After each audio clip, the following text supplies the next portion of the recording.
Trono de Vidro, capítulo 18. Selena sorria enquanto observava o príncipe herdeiro de Adarlan ensinando a princesa de Eliwi a dar os primeiros passos na esgrima. Ele era carismático, mas de um jeito arrogante, pensou ela. Porém, outros com o mesmo título podiam ser bem piores. Selena ficava incomodada com a facilidade com que Dorian a fazia enrubescer. Na verdade, ele era tão atraente que era difícil não pensar no quão atraente era. E, mais uma vez, ela tentou entender por que ele ainda não se casara. Selena meio que queria beijá-lo. Ela engoliu em seco. A assassina tinha sido beijada antes, é claro. Por Sam, e com tal frequência que a experiência não lhe era estranha. Mas já fazia mais de um ano que perdera o assassino com quem convivera desde a infância. E apesar de a ideia de beijar outra pessoa deixá-la enojada, quando olhava para Dorian, a princesa Naomi atacou, atingindo com a espada o pulso de Dorian. Selena segurou-se para não rir. Ele fez uma careta e esfregou a mão no local dolorido, mas abriu um sorriso quando a princesa começou a se gabar.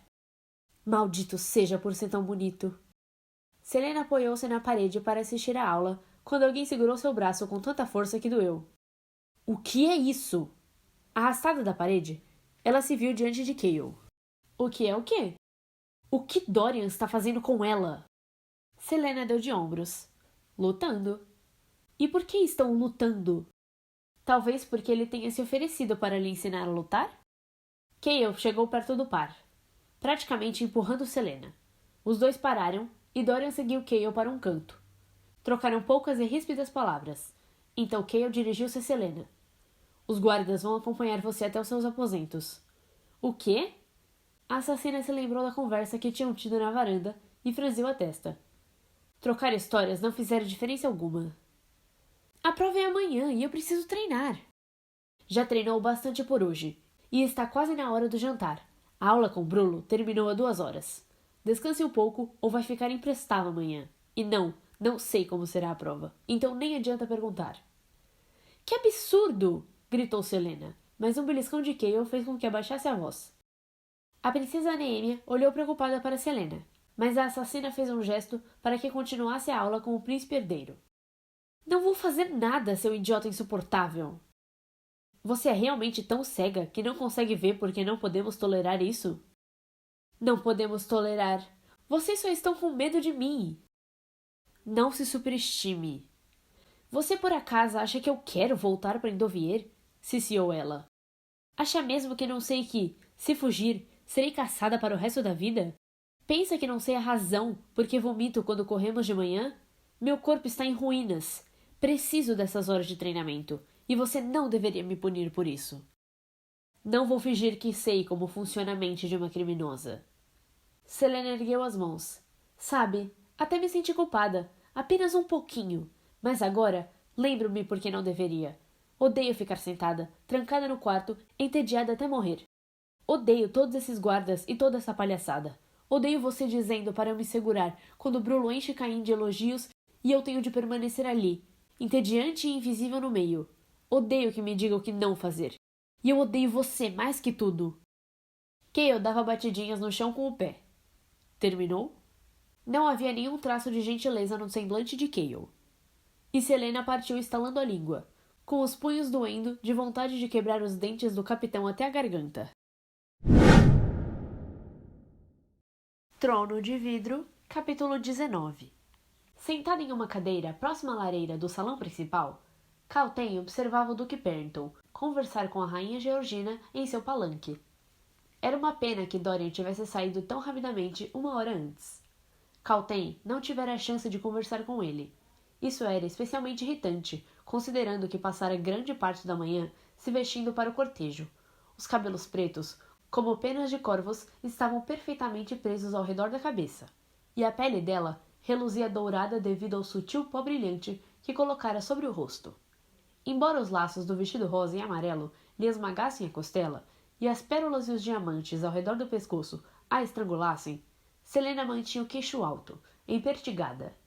Dorian saíra, mas o surgimento de Perrington fora uma surpresa inesperada. O duque raramente visitava a corte. Aquilo devia ser importante. Calten se levantou da cadeira próxima à lareira, quando o duque fez uma reverência para a rainha e se dirigiu à porta.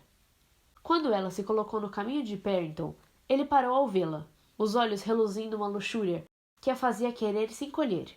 O Duque Perrington fez uma reverência acentuada. Milady? Vossa Alteza? Sorriu ela, enterrando toda aquela repulsão bem fundo de si. Espero que esteja bem, falou Perrington, oferecendo o braço para conduzir Caltem para fora do salão. Ela sorriu mais uma vez e o aceitou. Embora o Duque fosse um pouco rechonchudo, músculos fortes cobriam o braço que oferecera a Caltem. Muito bem, obrigada. E você? Sinto como se não ouvisse há dias, e mais dias. Que surpresa maravilhosa que tenha visitado a corte. Perrington exibiu um sorriso com dentes amarelados. Também senti sua falta, milady.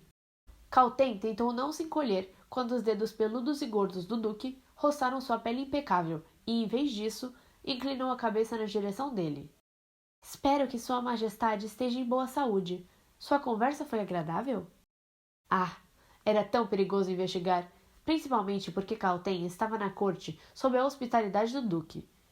Conhecê-lo na primavera anterior fora um golpe de sorte, e convencê-lo a convidá-la para a corte, principalmente após insinuar o que esperaria depois que a jovem estivesse fora da casa do pai e sem o supervisor, não fora tão difícil. Mas Caltem não esperava simplesmente ir para aproveitar os prazeres da corte. Não, ela estava cansada de ser uma lady inferior, aguardando para ser oferecida em casamento para o lance mais alto, cansada de política menor e de tolos facilmente manipuláveis. Sua Majestade está muito bem, na verdade, respondeu Perrington, enquanto levava Caltem para os aposentos. O estômago dela se contraiu levemente. Embora ele não escondesse que a desejava, não a havia pressionado para levá-la para a cama, ainda. Mas como um homem como Perrington, que sempre conseguiu o que queria, Caltem não tinha muito tempo para encontrar um modo de evitar ter que cumprir a promessa sutil que fizera ao Duque no início daquele ano.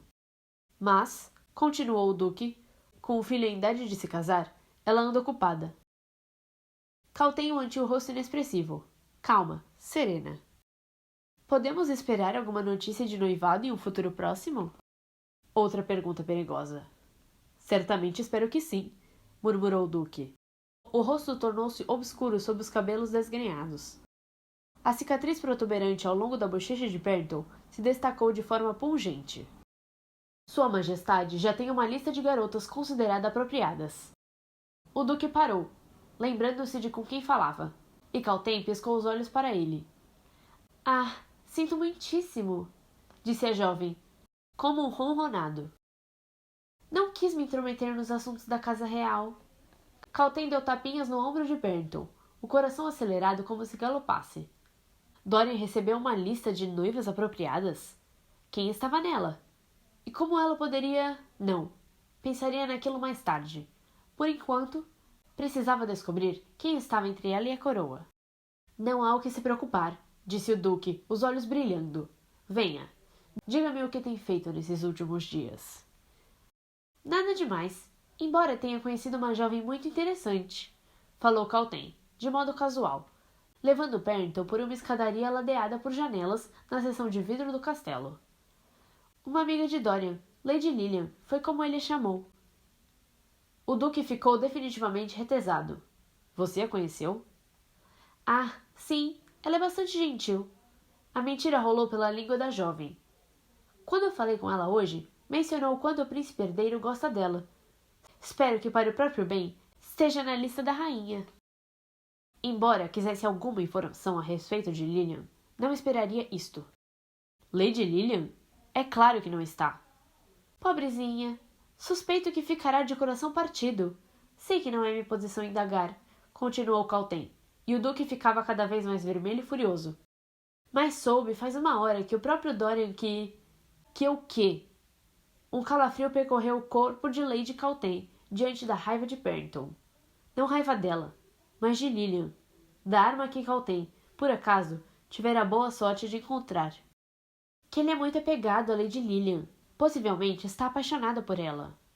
Isso é um absurdo. É verdade. Caltem deu um aceno triste com a cabeça. Que trágico. Tolice, é o que é. Duque parou no fim do corredor que levava ao quarto de Caltem. A raiva lhe fazia soltar a língua. Tolice e loucura e impossível. Impossível? Algum dia explicarei por quê. Um relógio soou desafinado, e Perrington se virou na direção do instrumento. Tenho uma reunião com o conselho. Ele se inclinou próximo o bastante para sussurrar no ouvido de Caltei. O hálito dele era quente e úmido contra a pele dela. Talvez a veja essa noite? O duque arrastou uma das mãos pela lateral do corpo da jovem antes de ir embora. Ela o observou partir e, quando o homem desapareceu, Caltei emitiu um suspiro e estremeceu. Mas se ele pudesse aproximá-la de Dorian... Caltei precisava descobrir quem eram suas concorrentes. Mas ainda precisava encontrar um jeito de arrancar as garras de Lilian do príncipe. Com ou sem lista, a garota era uma ameaça. E se o duque a odiava tanto quanto parecia, Caltei poderia ter aliados poderosos quando chegasse a hora de se certificar de que Lilian soltasse Dorian. Dorian e Cale não disseram muito conforme caminhavam para o jantar no salão principal. A princesa Neemia estava a salvo nos aposentos, cercada pelos guardas. Fora rapidamente acordado que, embora fosse tolice Selena lutar com a princesa, a ausência de Cale era indesculpável, mesmo com o campeão morto para investigar. Você parecia bastante amigável com Sardotin, disse Cale, a voz fria. Está com ciúmes? Provocou Dorian. Estou mais preocupado com sua segurança. Ela pode ser bonita e pode impressioná-lo com sua inteligência. Mas ainda é uma assassina, Dorian. Você parece meu pai. É bom senso. Fique longe dela, campeã ou não. Não me dê ordens. Só estou fazendo isso para sua segurança. Por que ela me mataria? Acho que gosta de ser paparicada. Se não tentou fugir e nem matou ninguém, então por que eu faria agora? O príncipe deu tapinhas no ombro do amigo. Você se preocupa demais. É meu trabalho me preocupar.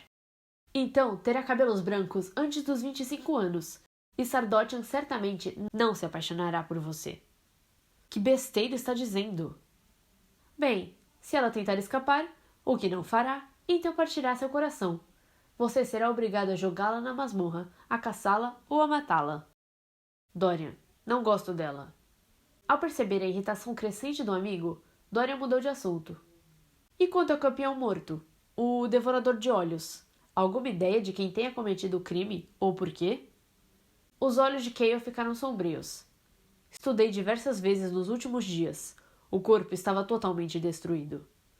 A cor desapareceu das bochechas de Cale.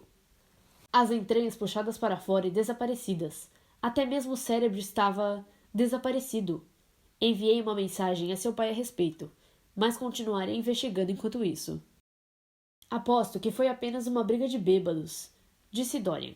Embora tivesse, ele mesmo, participado de diversas brigas de bêbados e jamais soubera de ninguém que removesse as entranhas de outra pessoa. Um arrepio de medo se formou na mente do príncipe. Meu pai, provavelmente, ficará contente porque o devorador de olhos morreu de vez. Espero que sim. Dorian sorriu e passou um dos braços sobre os ombros do capitão. Com você investigando, tenho certeza de que tudo será resolvido amanhã, disse o príncipe, guiando o amigo até o salão de jantar.